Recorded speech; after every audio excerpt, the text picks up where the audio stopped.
Bismillahirrahmanirrahim. Assalamualaikum warahmatullahi wabarakatuh. Alhamdulillah wassalatu wassalamu ala rasulillah wa ala alihi wa sahbihi wa man tabi'a huda wa la hawla wa la quwwata illa billah amma ba'd. Talibati rahimani Allah wa iyyakum. Fi hadzal yawm wa huwa yawm thulatha السابع والعشرون من شهر الله المحرم الموافق ليوم الخامس عشر من شهر سبتمبر.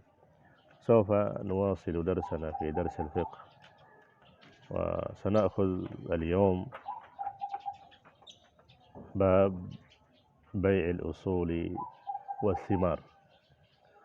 Hari ini insyaallah kita akan masuk ke bab bai'ul usul wathimar, jual beli usul dan thimar.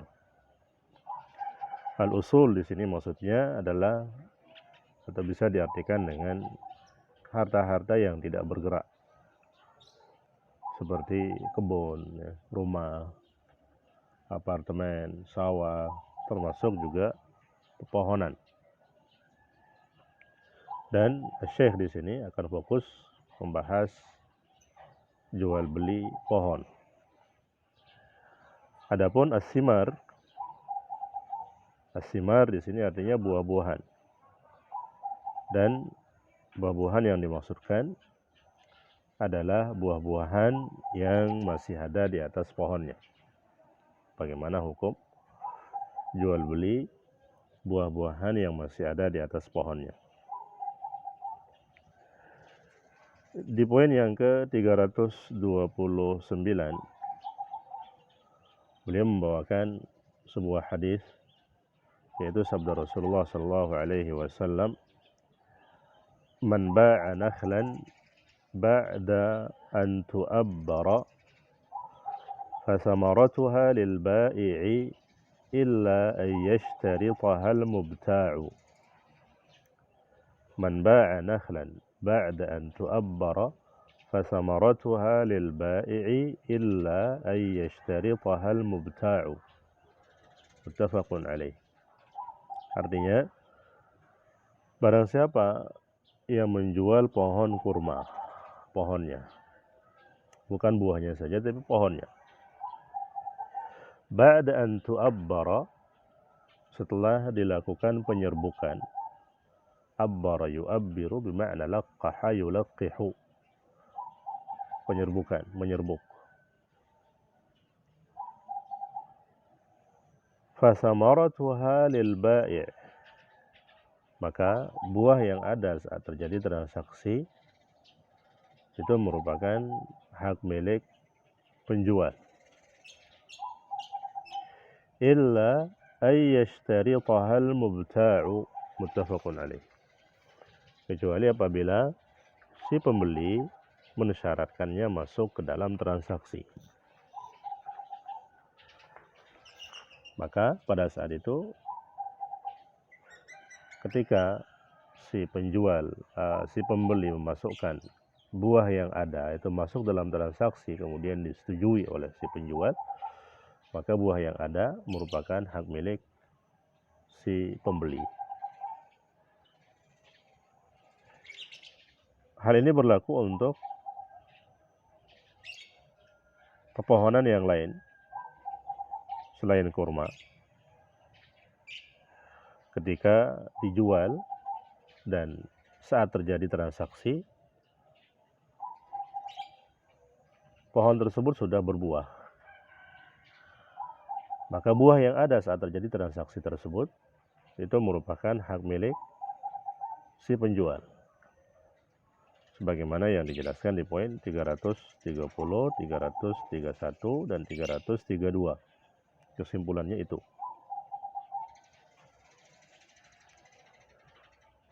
Bahwasanya ketika terjadi transaksi pepohonan, entah itu pohon kelapa yang ada di tempat kita, atau pohon mangga atau yang lainnya, maka buah yang ada saat terjadi transaksi hukum asalnya merupakan hak milik si penjual. Kecuali apabila si pembeli memasukkannya ke dalam akad. atau kecuali juga si penjual yang memasukkannya ke dalam akad. Dia mengatakan saya jual pohon ini beserta buahnya sekalian. Maka pada saat itu buahnya merupakan hak milik si pembeli. Ini kesimpulan dari poin yang pertama, yaitu yang berkaitan dengan bai'ul usul, jual beli usul.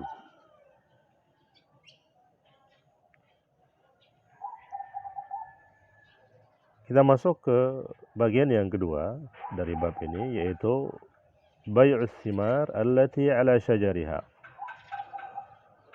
menjual buah-buahan yang ada di atas pohonnya.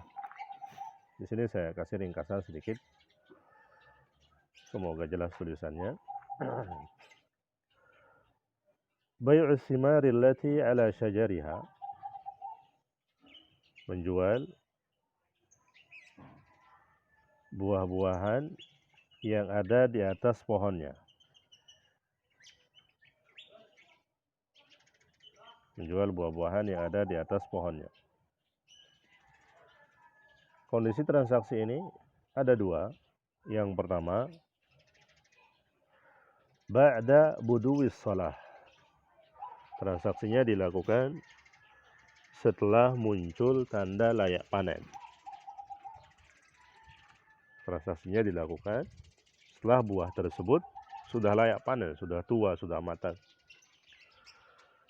Maka hukum transaksi ini yajuzu mutlaqan, boleh dilakukan secara mutlak, boleh. Secara mutlak di sini maksudnya apakah langsung dipetik saat itu juga oleh si pembeli, atau dia tunggu 1-2 hari baru kemudian dipetik. Yang penting transaksinya dilakukan setelah buah-buahan tersebut layak panen, maka hukumnya diperbolehkan. Adapun kondisi yang kedua, yaitu qabla buduwis shalah, transaksinya dilakukan sebelum muncul tanda layak panen. Masih muda buah-buahnya, belum matang. Maka itu terbagi menjadi dua kondisi. Yang pertama, kondisinya bisyarti al-qat'i. Kondisi yang pertama bisyarti al-qat'i, dengan syarat dipanen saat itu juga. Belum matang, tapi disyaratkan atau buah-buahan itu langsung dipetik saat itu. Misalnya menjual mangga yang belum matang, tapi langsung dipanen saat itu juga. Bisa untuk bikin rujak dan yang lainnya, atau memang sengaja dijual belum matang. Maka apabila ini terjadi atau kondisi ini terjadi, hukum transaksinya sama dengan yang pertama, hukumnya boleh. Yajuz, dengan syarat langsung dipanen saat itu juga. Adapun yang kedua, bisyartil intidhar. Bisyartil intidhar. Transaksi buah-buahan yang ada di atas pohonnya itu, yang belum matang itu, ya, bisyartil intidhar, itu syaratnya ditunggu sampai dia layak panen baru diambil. Transaksinya sekarang, misalnya hari ini, sedangkan metiknya itu nanti, atau panennya itu nanti sebulan kemudian, 2 minggu kemudian. Karena memang buahnya belum layak panen. Maka hukum transaksi yang seperti ini la yajuz, tidak diperbolehkan. Alasan tidak diperbolehkannya liwujudil gharar, karena ada unsur ketidakjelasan di situ. Tidak ada yang bisa jamin apakah pohon itu akan bertahan ya, sampai dia matang. Sehingga ada unsur gharar. Dan jual beli gharar itu tidak sah sebagaimana yang sudah kita jelaskan pada pertemuan-pertemuan sebelumnya. Ini dia kesimpulan tentang bai'us thimar allati ala syajariha. jual beli buah-buahan yang ada di atas pohonnya. Apabila sudah matang, sudah layak panen, maka hukumnya boleh secara mutlak. Mau langsung dipetik saat itu juga atau ditunggu sehari 2 hari kemudian dipetik, boleh. Adapun apabila dilakukan transaksinya saat pohon tersebut atau buah-buahan tersebut belum layak panen, masih muda, maka dilihat apabila langsung dipetik saat itu juga, maka hukumnya boleh. Namun apabila ditunggu sampai dia layak panen baru dipetik, maka ini tidak diperbolehkan karena ada unsur ghararnya.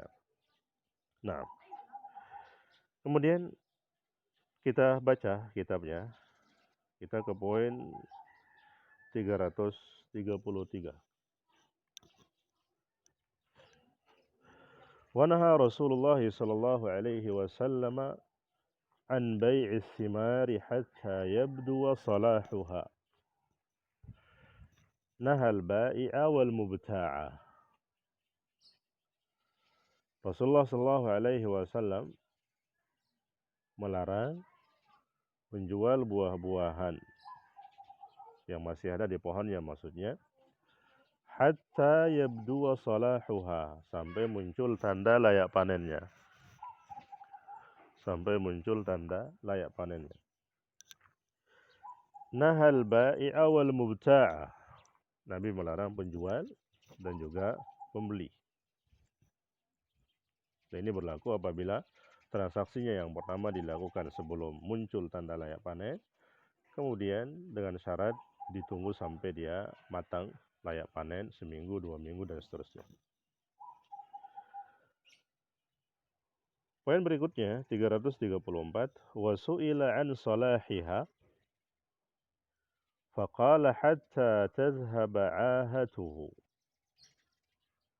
Wa su'ila an salahiha. Nabi sallallahu alaihi wasallam ditanya tentang tanda layak panen buah-buahan. Maka beliau mengatakan hatta tazhaba 'ahatuhu, sampai hamanya hilang. Ahah itu hama, tidak lagi diganggu oleh hama. Karena memang apabila buah tersebut sudah layak panen, sudah matang, maka jarang diganggu oleh hama.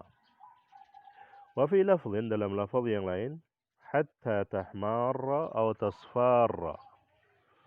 Hatta tahmarra aw tasfarra, sampai dia berwarna merah, tahmar atau tasfar, atau sampai dia berwarna kuning.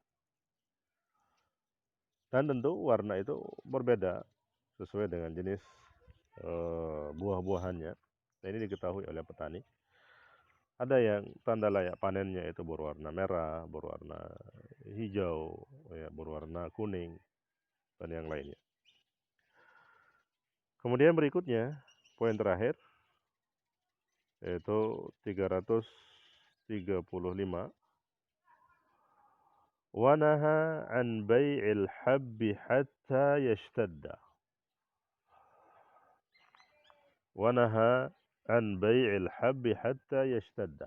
Dan Nabi sallallahu alaihi wasallam melarang menjual al-hab, biji-bijian, hatta yashtadda, sampai dia mengeras, sampai dia menguat. Dan ini merupakan tanda layak panen bagi biji-bijian seperti kacang dan yang lainnya. Apabila bijinya sudah keras, berarti dia sudah layak panen. Nah, adapun poin yang terakhir, yaitu poin 336, ditinggal saja. Dan cukup untuk materi hari ini. Apabila ada yang kurang jelas, bisa ditanyakan langsung. Kita tutup. Subhanakallahumma bihamdika asyhadu an la ilaha illa anta astaghfiruka wa atubu ilaik. Wassalamualaikum warahmatullahi wabarakatuh.